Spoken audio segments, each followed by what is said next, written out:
Hey kids, it's your good friend Randoo. I just discovered something. I thought about it today that you can use plastic dunk on your cymbals to mute them because your neighbors complain a lot, you know. So check it out, Jack.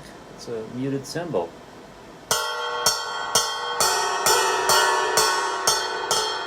The plastic dunk absorbs vibrations. And 300 happens to be my favorite number.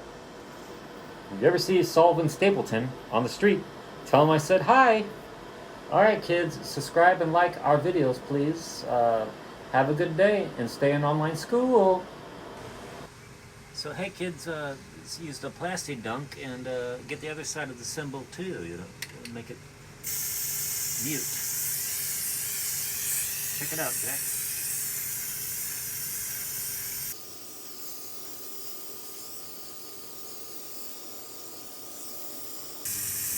And if you don't like it, it'll just peel right off, you know, if you don't like the sound. It really helps with the mute.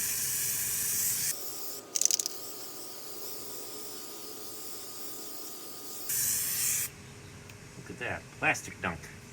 Every time, works great. Roll the credits. Don't forget, kids, like, comment, and subscribe for more videos from Randoo.